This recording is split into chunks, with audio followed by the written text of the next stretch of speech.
Hello again, everyone.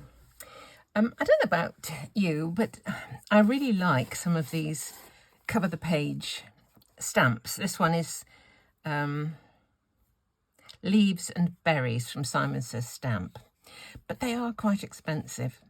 And the other day I spotted a video by Sasha Reade, and I will put a link to her video in the description of this one, how she has evolved a method, a technique of creating something like this for yourself using just small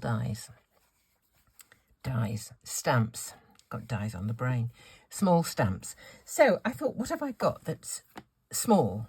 And I remembered I've got some cardio stamps, loads of little flowers and creatures and all this kind of stuff. I have not used these for years, and I'm not even sure if all the bits are here, in fact, but I think I'll do a little bit of a mix and match and just put some together, because I quite like some of the foliage ones to fill in some of the space, and then some of the other things, they are really quite small. But what I have a fancy for is making a background with this piece of very, very deep green embossed in gold. So we will see how we get on. First of all, I need to prepare a jig, basically, and that is with a piece of paper, this is just a piece of copy paper, which is just about the size of one of these stamps. So this is 15 centimetres square. Okay, first thing I need to do on here is to subdivide it into quarters. And I'm just going to mark those quarters with a pencil. So a line down there, turn it through 90 degrees, same thing, and a line down there. So now I've got 4 quarters.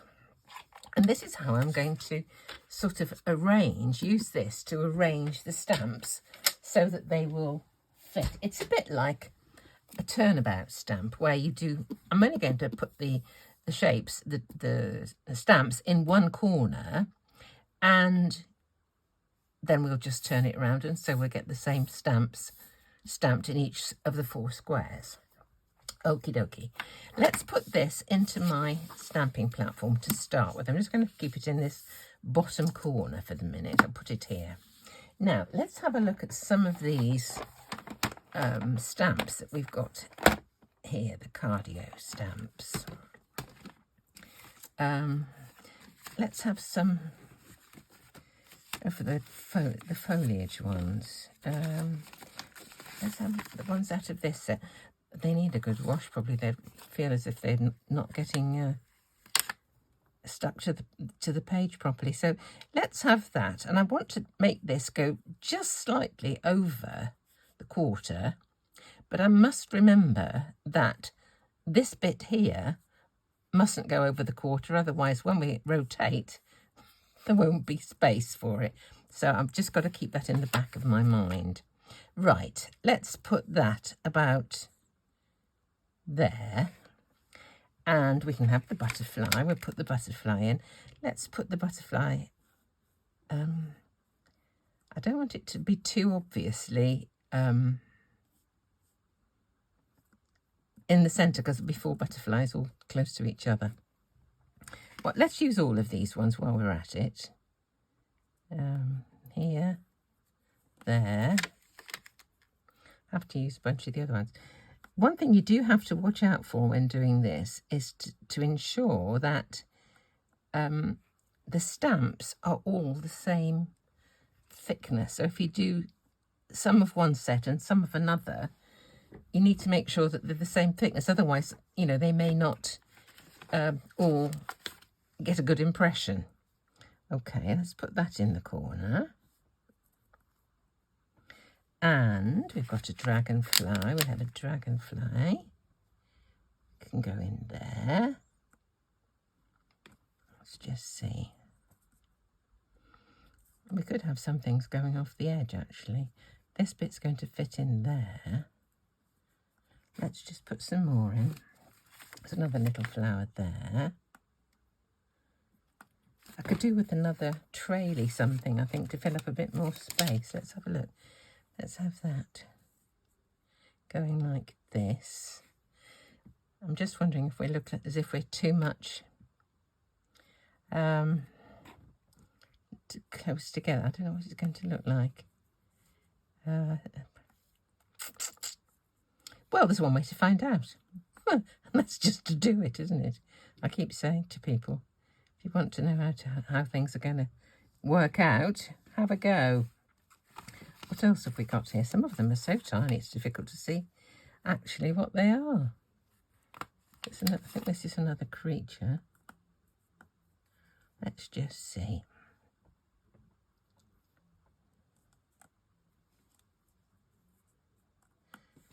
Let's just try this and see how we get on. Okay. Gonna pick, that's one I did earlier. There's one I did earlier. Sounds like Blue Peter, doesn't it? I used some Simply Graphic stamps there. Now, I don't know if these are all the same thickness, but we will... Oh, dear. Let's put a bit of glue stick on that one, just to try and make sure it holds. Okay, let's just see what these look like. They might look dreadful. Let's see.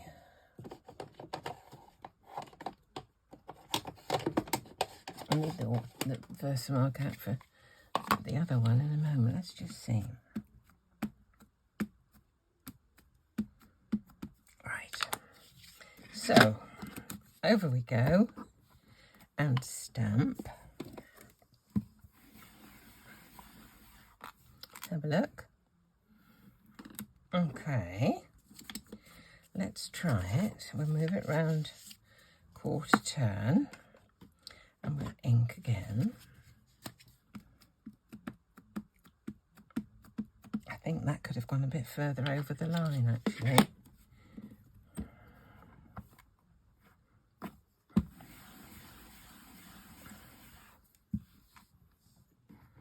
And those two are fairly close, aren't they? Never mind, we'll just keep going.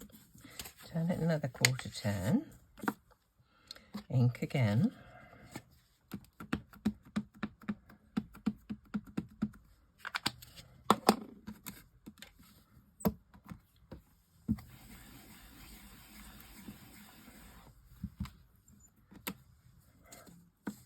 And the last one, let's put this down here and ink it up.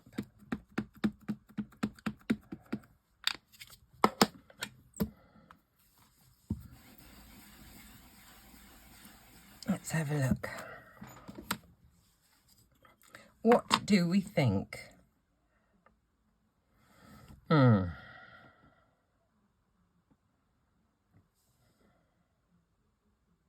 It's not bad. Not sure that I like that.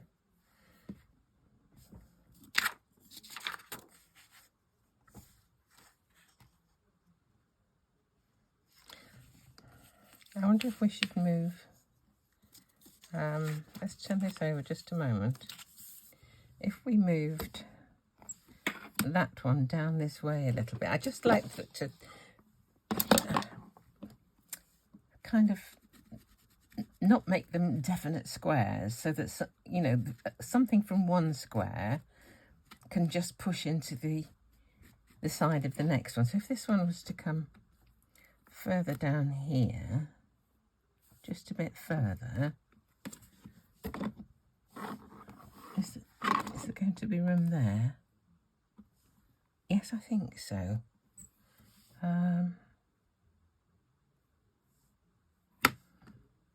Let's change these over.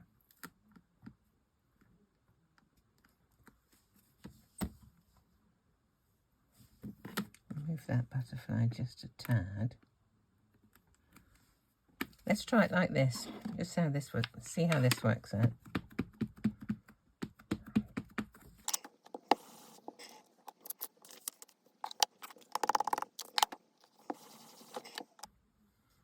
I think this might look a little bit more random now. I think this might be a better arrangement. Let's just see.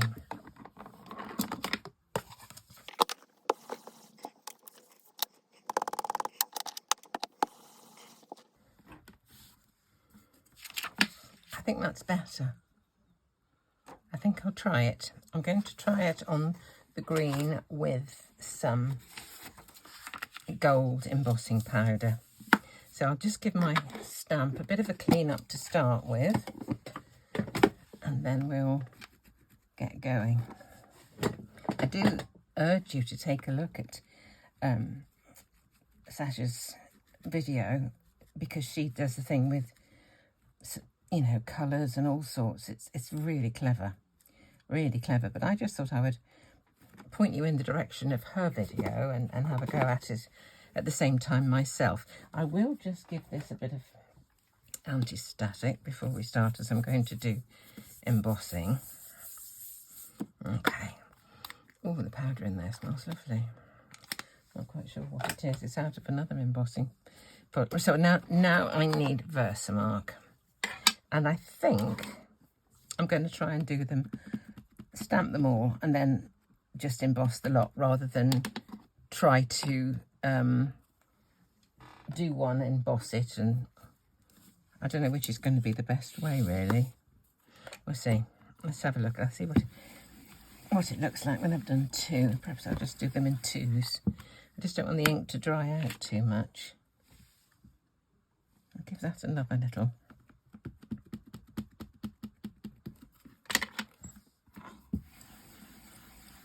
Okay. Yeah, that's better. I'll do two and then emboss, I think.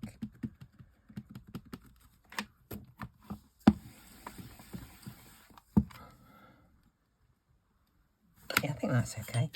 Right, a piece of paper, some embossing powder. I did buy some new, a different make of gold embossing powder to see what that one's like.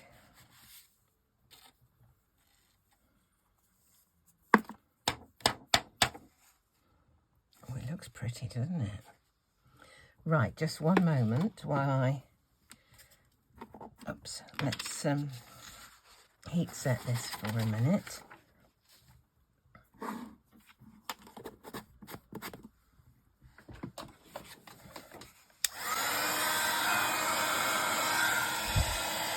There's a little bit missing. I can just see a little bit missing off there. I just need to get a bit more powder on that. You see that little tiny bit there? That's better. I could have always stamped over it as it was in my stamping platform, but just as well to get it the first go. Right.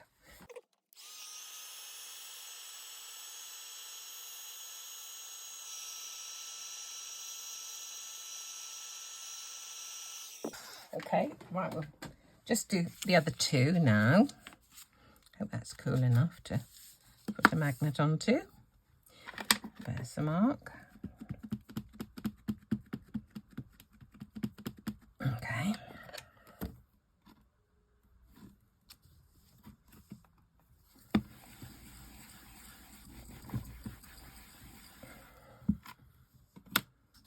And the last one.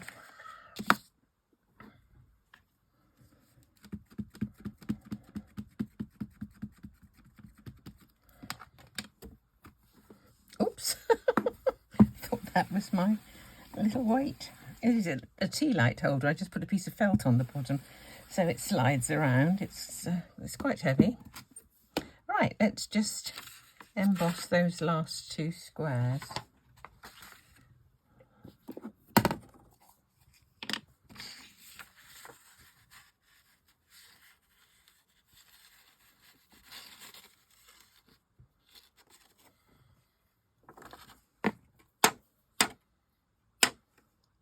There we go.